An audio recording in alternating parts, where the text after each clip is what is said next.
जो सामान्य व्यक्ति हवाई चप्पल पहन करके घूमता है वो मुझे हवाई जहाज में दिखना चाहिए, ये मेरा सपना है। देश के प्रधानमंत्री नरेंद्र मोदी ने उस समय जो कहा था उस पर शायद ही किसी को विश्वास होगा कि धरातल पर भी इस पर काम होगा, पर यह हो रहा है और इसका थोड़ा भार भारत के बिग बुल ने अपने कंधों पर भी ले लिया है।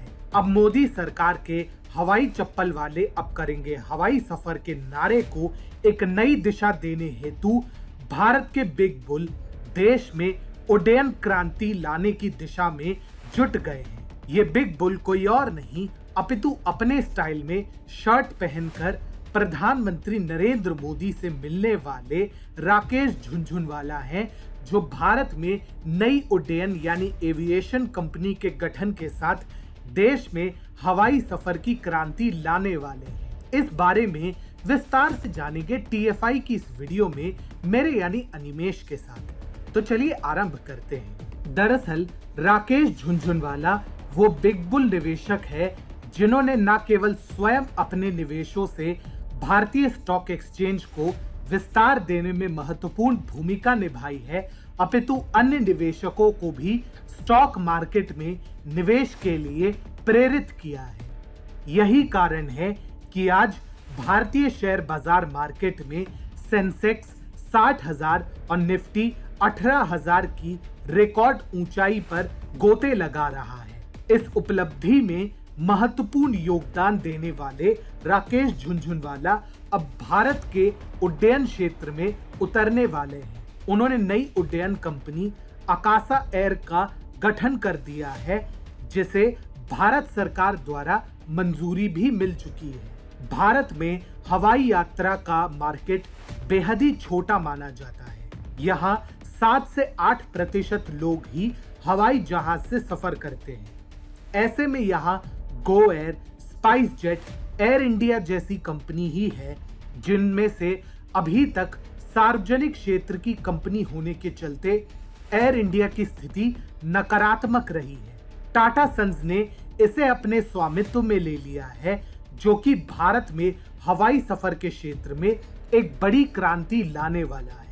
मोदी सरकार की यही नीति है कि कैसे भी करके भारत के आम लोगों के लिए हवाई सफर को आसान बनाया जा सके, जिसमें अब राकेश झुनझुनवाला बड़ी भूमिका निभाने की तैयारी कर चुके हैं। हाल ही में जब राकेश झुनझुनवाला की मुलाकात प्रधानमंत्री नरेंद्र मोदी से हुई थी, तो उस दौरान ही ये संकेत मिला था कि भारत में अब कोई नया आर्थिक बदलाव आने वाला है, और उसके तुरंत बाद ही राकेश झुनझुनवाला ने अपनी नई एयरलाइंस कंपनी आकाशा एयर का ऐलान कर दिया। हालांकि उनकी कंपनी को तुरंत भारत सरकार द्वारा मान्यता भी प्राप्त हो गई।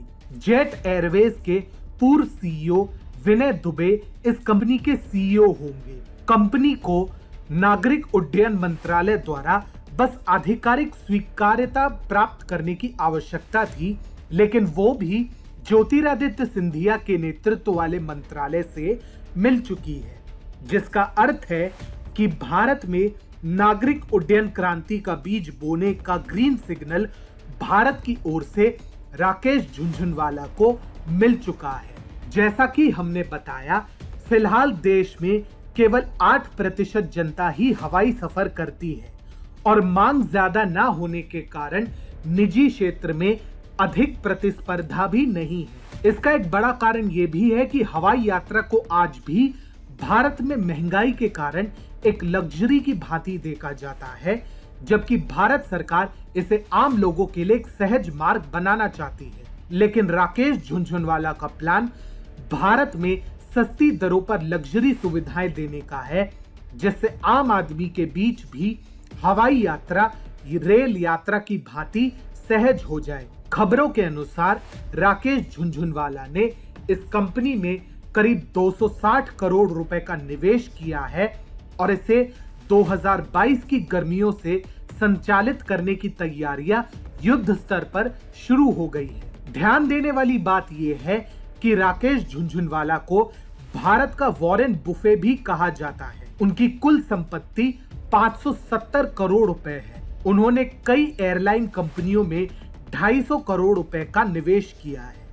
ये स्पष्ट संकेत है कि झुनझुनवाला किसी भी क्षेत्र में निवेश के लिए यदि हाथ डालते हैं तो वो एक वक्त के बाद सोना उगलने लगती है। ऐसा नहीं है कि झुनझुनवाला किसी नौसिखिए की तरह उड्डयन व्यापार में उतरे हैं।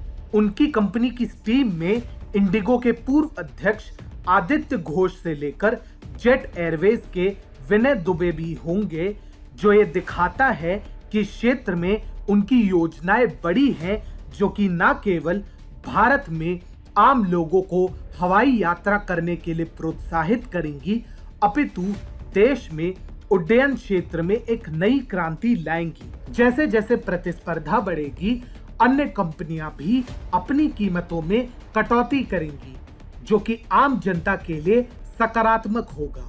वहीं अर्थव्यवस्था के लिए सबसे मजबूत कड़ी अर्थात प्रतिस्पर्धा देश में हवाई और आर्थिक क्रांति लाने में महत्वपूर्ण होगी। इस हवाई क्रांति को बल देने में मोदी सरकार का भी विशेष योगदान है, जिसने निजीकरण को बढ़ावा देने और एयर इंडिया के पुनरुत्थान के लिए टाटा को सुपुर्द किया।